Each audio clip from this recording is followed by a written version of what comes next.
Hello and welcome to Build Series Sydney. My name is Jan Fran. I am your host for today. And with us in the couch opposite me, we have got the director and the star of the upcoming feature documentary, Greenlight. Before we get to the two of them, though, let's throw to a trailer. I got an email about 2 weeks ago from a gentleman that was referred to me. I explained to him the process and costs that were involved. And he said to me, I can't afford anything like that. I don't really have much money. I said, look, can you send me a photo of yourself? When I saw that, my heart just sank. These are the steps required in Australia for a patient and a GP to collaborate to access medicinal cannabis. Hello, it's Luke here.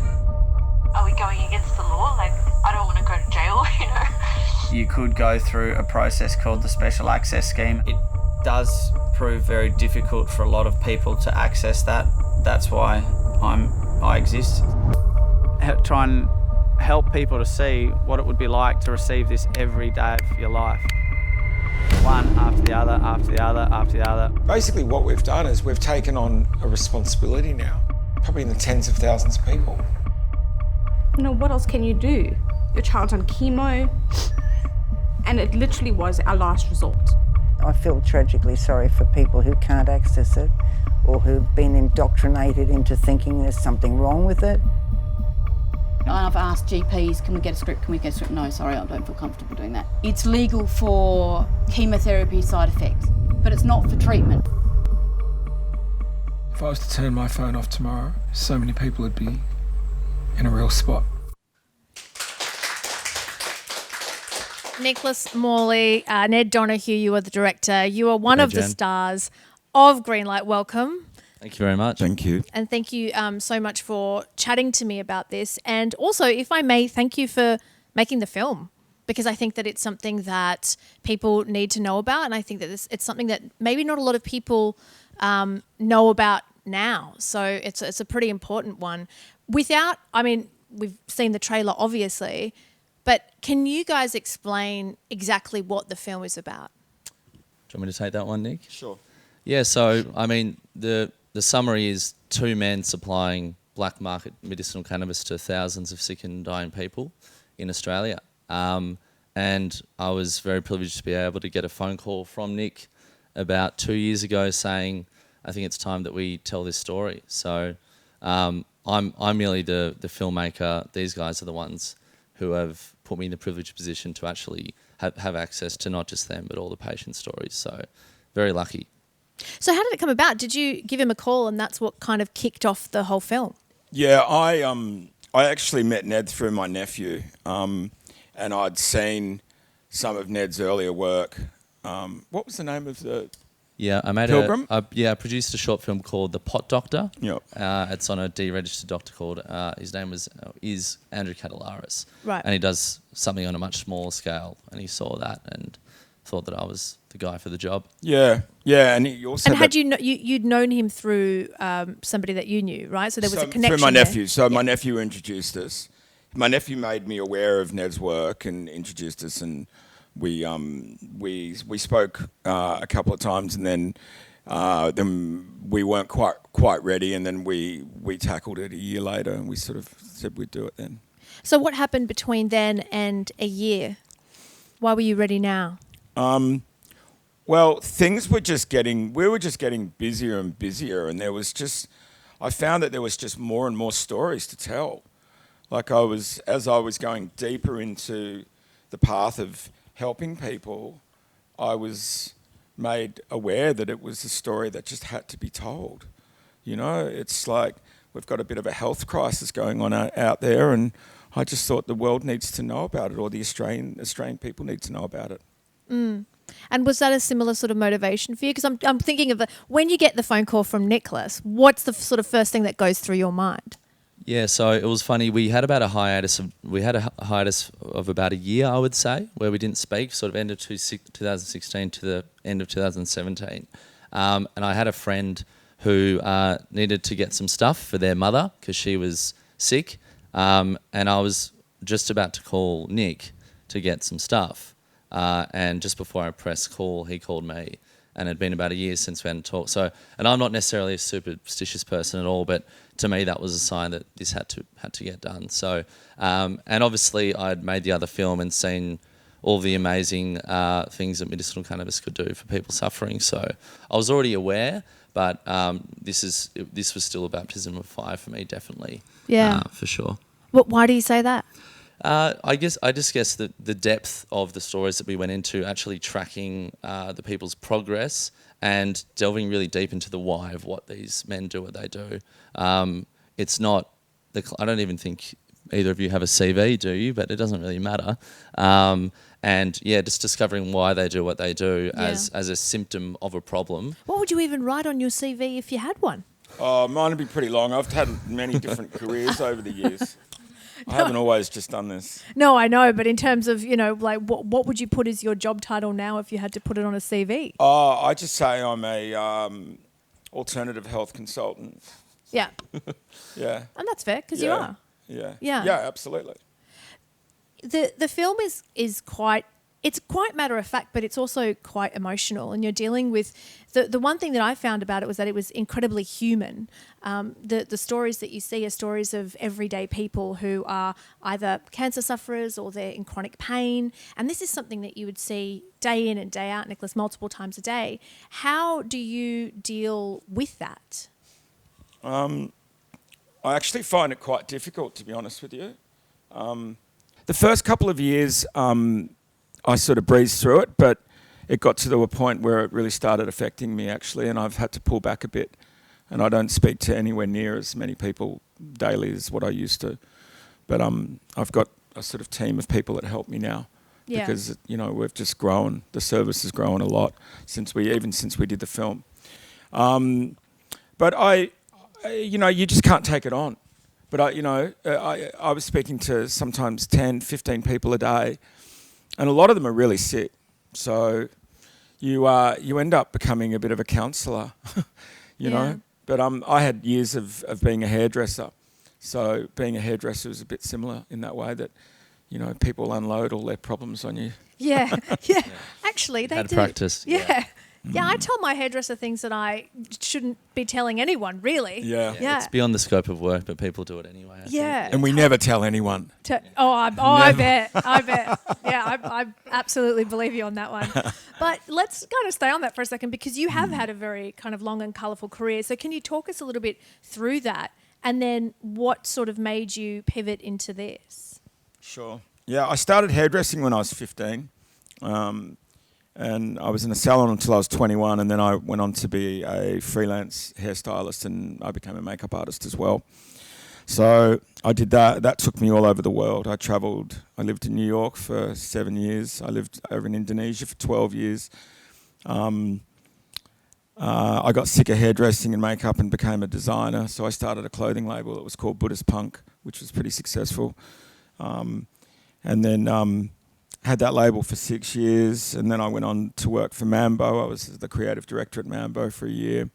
I went on and worked for Ed Hardy in California, a really bad t-shirt brand. And then went back to hairdressing again. Moved out of the city 6 years ago, and when I moved to When you moved out of the city? Yeah, when I moved out of the city, I was having a really tough time. I went through a really bad breakup, and my eldest daughter and I sort of packed up and moved up there, and I didn't really know what I was going to do. Actually, I had it was sort of the first time in my life that I was a bit lost. And then I met Luke, and Luke helped me get through my depression, and one of the ways... So that's Luke there. That's Luke there, That's Luke there. That's Luke there. Yep, you met Luke. CBD Luke. Mm-hmm. So he actually really helped me come through my depression. And he introduced me to CBD. Yep. I'd heard about it, but he really introduced me to it. So can you tell us a little bit about what CBD is? CBD is an abbreviation for the word cannabidiol. And cannabidiol is it's an extract from industrial hemp plants, and it's a non-psychoactive part of the cannabis plant. Mm-hmm. It's magical. So he introduced you to it. He introduced me to it. And what did that then do for you, or what happened next? And he'd started providing it to people, and I just said, man, this stuff's like just liquid gold. Like, the world's got to know about it. And so I started telling everybody about it. And, you know, I don't really do things in half measures. You know, back then there was a bit of a loophole in the law, and you could actually, you could sort of sell it. And so we put a big website up and started promoting it. And then the day that law changed, we got a letter from the TGA and they closed it all down, which was a big shame, because we'd already had hundreds and hundreds and hundreds of patients that were relying on the services, and all of a sudden we had to stop. Yeah, right. So we forwarded all that through to the TGA. And just to clarify, CBD doesn't get you high, as you would say. Yeah. Just so everyone's aware. I think that's an It's a important critical thing to clarification. talk about, Yeah. It gets exactly. you well. Yeah. I think that is an important clarification, because folks might not necessarily know that CBD won't get you high. And what's the other? Because there's another... THC. THC is the one that does. So it's good to kind of clarify that for audiences as well. Sure. But in terms of the legality of it, you guys are risking quite a fair bit even doing this film. Does that scare you at all? Are you apprehensive, or what's your general feeling on that? I'll let Nick Well, answer that one. it's more me breaking the law. Look, I don't actually... it used to really bother me, and I used to be constantly looking over my shoulder and constantly, you know, every time I'd hear a helicopter, I'd have a bit of a wig out. Now I've gotten to the point now where I'm, you know, if they come and interview me, then so be it. The way I see it is that I don't have a criminal record. I don't feel guilty or bad about what I do. In fact, like I say in the film a few times, I'd feel like a criminal if I didn't do it. Yeah, Knowing what I know about how this plant works and how important it is for people's health, I can't not do it. And if the government isn't going to, you know, increase the availability of it, or, you know, they should just completely reschedule CBD so it's just not a banned substance whatsoever. Yeah. It should be a supplement. It should be cheap. It should be available to every Australian. And if it was, we wouldn't have a health crisis anywhere near like the one we've got now. Why do you think it is banned, and do you see that changing anytime soon? And this is a question for the both of you, but we'll start with you, Nick. Look, I think that, it's going to change. I mean, I know they're working on it. I think they're just going a little bit too slowly. I think they're just working out the best ways that they can make money out of it, to be honest with you. Who's they? The government. The government, absolutely. And, you know, they're looking... I mean, I think they're going to treat it like they treat the opiate industry, right? So I don't know if you're aware of this, but Australia produces more than 50% of the world's pharmaceutical opium. It's all grown out of Tasmania. Right. And I think there's only 3 companies that actually own that whole operation. And I think what they're actually doing is planning on giving it to them and getting them to do the growing. Do you think the cultural tides are changing around cannabis and around its use, particularly medicinally? Yes, sure. Certainly. Yeah, 100%. I think for me, the barometer for success isn't so much a bill being passed, but how many people are still having to resort to the black market. Those should be the numbers that we're constantly tracking in order to see if things are actually improving. Luke even says in the film, you know, once we're out of business, we've done our job. So he even says, like, I don't want this to be the case for a symptom of a problem, but even though the Narcotic Amendment Bill was passed in 2016, allowing for it to be accessed for extreme circumstances through doctors' prescriptions, even at the time of filming, only less than 500 people, after a year since it had been passed, had accessed it legally. So, the barriers to entry are so large that it may as well be illegal to most people. That's why they're resorting to Nick and Luke and many others. And how many people do you think are resorting to accessing cannabis on the black market? At least 100,000, and that's very conservative. Oh, yeah. I would say there'd be a lot more than that. Yeah, but I want to be... In the film, we say 100,000 just to be conservative. Yeah, And things have improved in the sense that since the bill was passed in 2016, we have seen that numbers have risen up to around 14,000 licenses. So that's people who have been given doctor's prescriptions. But that doesn't account for the people who didn't go back because either it was overly expensive, which it is, and also people who just didn't like the product itself. It wasn't good enough. Or it just took too long, or it wasn't actually fulfilled on. So a lot of these statistics we shouldn't be fooled by. We should be looking at how many people are still going to Nick and Luke because, there's and how many still a people lot. are going to you? Well, my consultancy at the moment, we've got 1,375 people on the books at the moment. And have you seen a rise in that number in the last few years? We get about 20 inquiries a day. And who are the types of people that are inquiring? Mainly people over the age of 50. I would say half of them would be people that have got cancer, and the other half would be people that have either got mental health issues or suffering from chronic pain.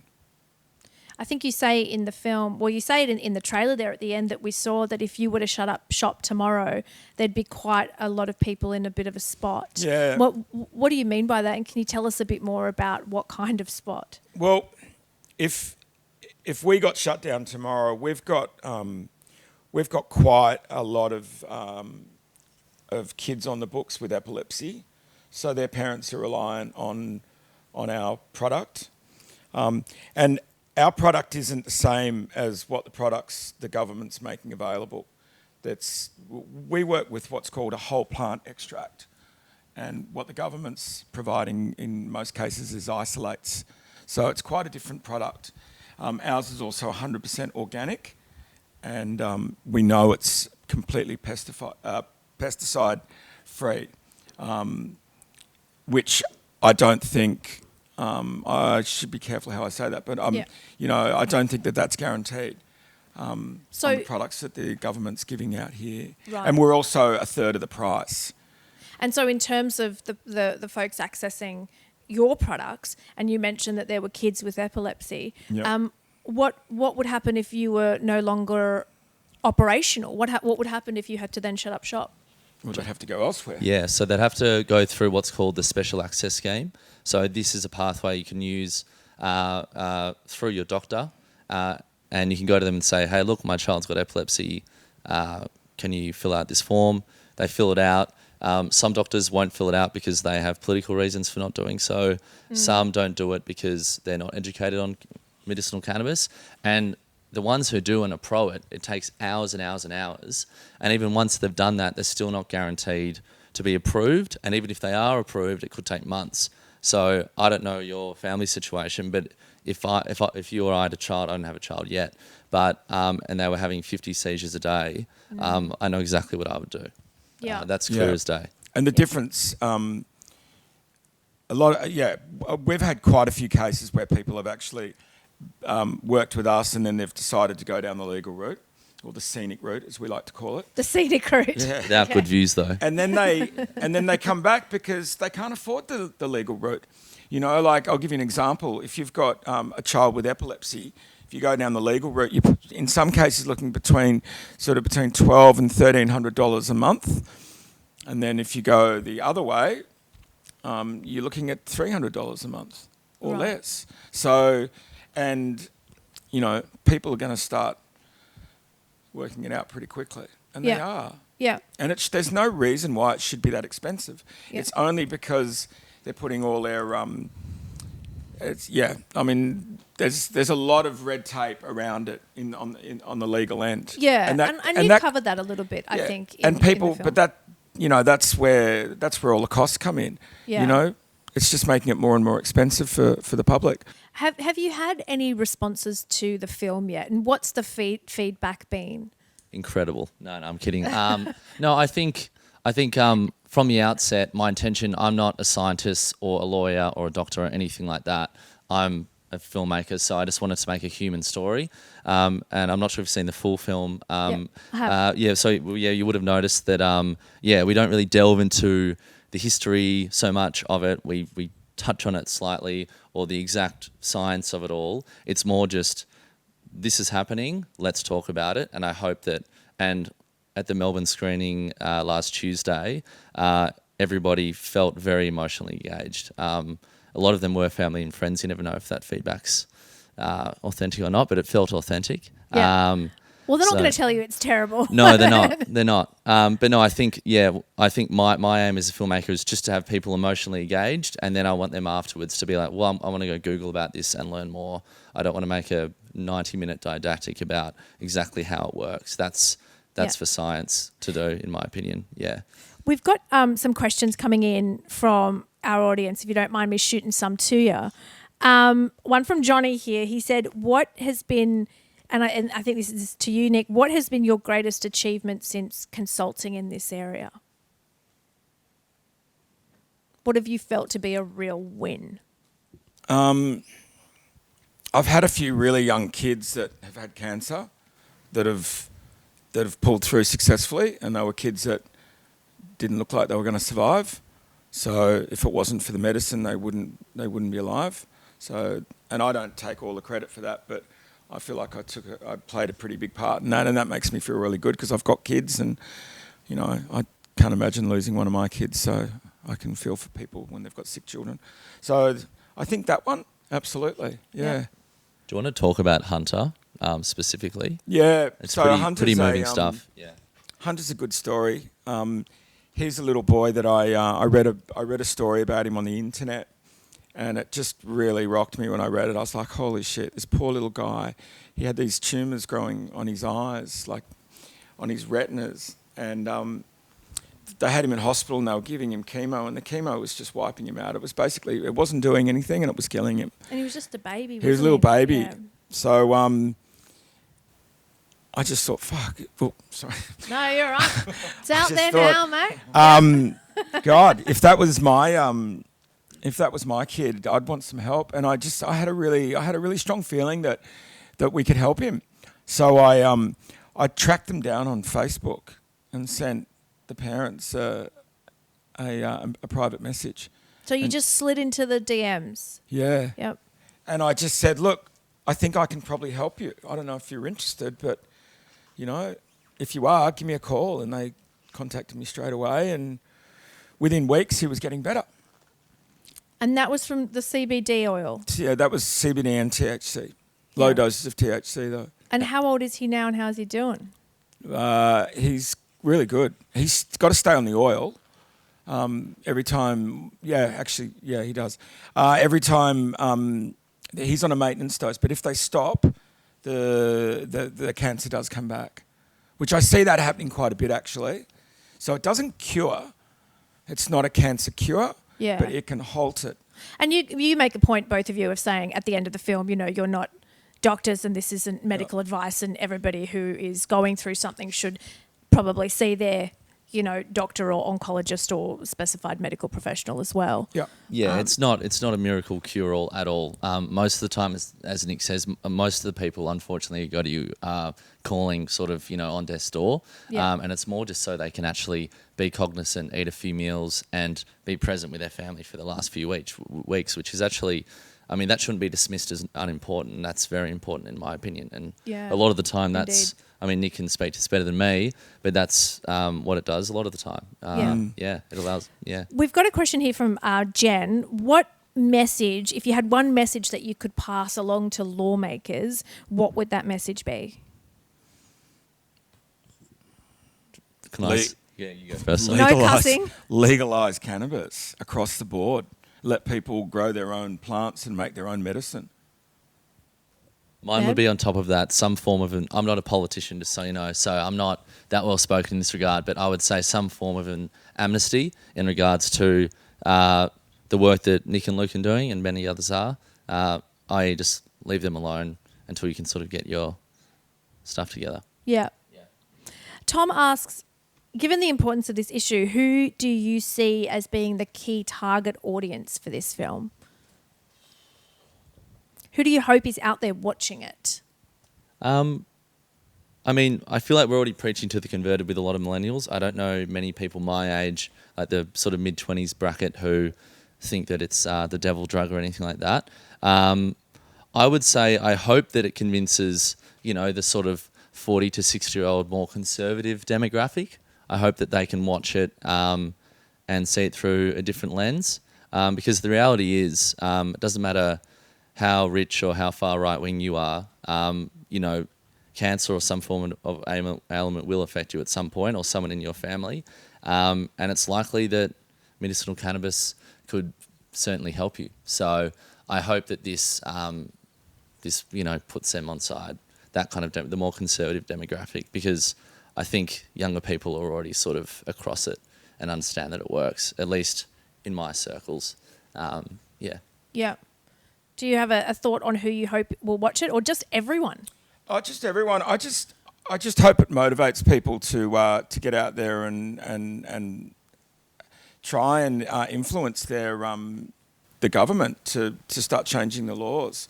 I mean, it's just absurd that, especially CBD. I mean, it needs to be rescheduled straight away. Yeah. I mean, it's a crime against humanity that it's not. Literally, it's a human rights issue.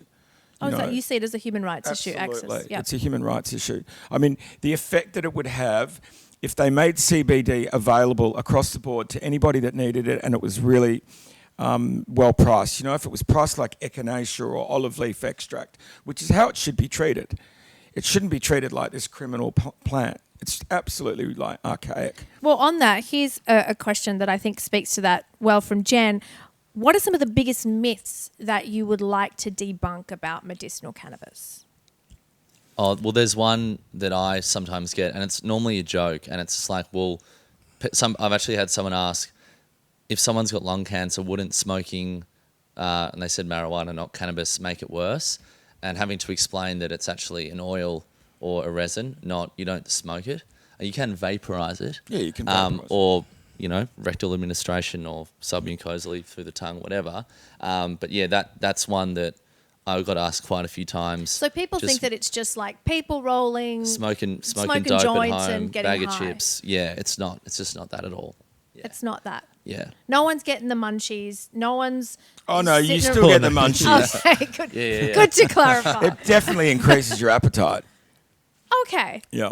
But absolutely. it's not in that kind of stereotypical way that somebody would have about, and I'm doing air quotes here for those who can't see me, but like a pot smoker. Yeah. Totally. Yeah. I think. What are some that? What are some questions you get asked, or some criticisms or get thrown at you? misconceptions? I don't know. For me, it's really interesting. A lot of the people that I deal with are elderly people, and nearly all of them have got absolutely zero experience with cannabis. And I've been a cannabis user my whole life, so, I'm pretty experienced at sort of, talking them through it. But yeah, basically, schooling elderly people about, the do's and don'ts of THC and, teaching them how to handle it is pretty interesting. What are your hot tips? Like schooling the big problem is people taking too much. Right. So when people have too much cannabis, it can be unpleasant for them. So I always say keep like a liquid vitamin C, like liposomal or a vitamin C that's been binded with fats, and drink a lot of that really quickly, and that brings you down. Oh, right. Or chew on some peppercorns. That also works as well. It helps. You got that down? Written that Okay, down? And then order a pizza and put on a few videos. Yeah.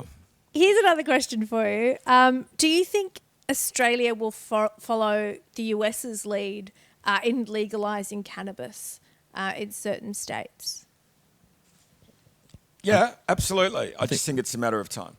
Yeah, I think we want it to happen, but whether it happens, pretty sure the bill that was passed in the ACT for personal use is potentially going to be reneged, but Yeah. I'm not sure. Did you read about that? Yeah, we're not sure where that one is at the moment. It's I not think going it's to. good. Well, it hasn't gone through.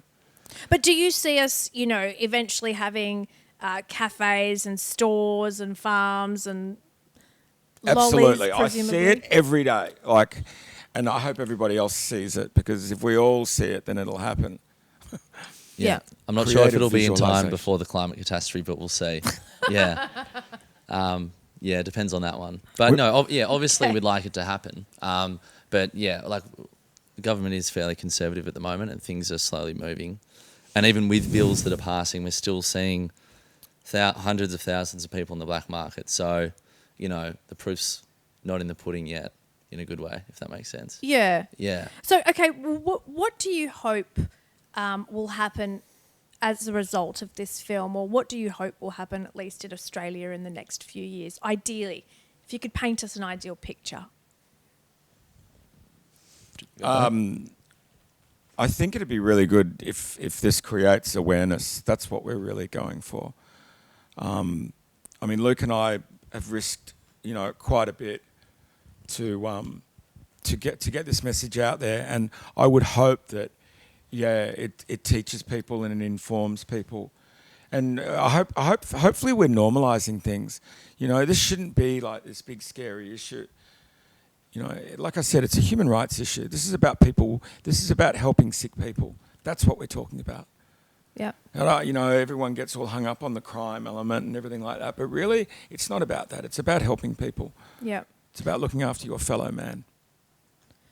I think that is a perfect note to end on. Nick Morley, Ned Donohoe, thank you so much for joining us. Thanks for having us. Nick and Ned are the star and director of the upcoming feature Greenlight. It is available for broad release, I believe, October 10. So do check that out in cinemas near you. And thank you kindly to our guests. Thank you for having us. Thanks so much.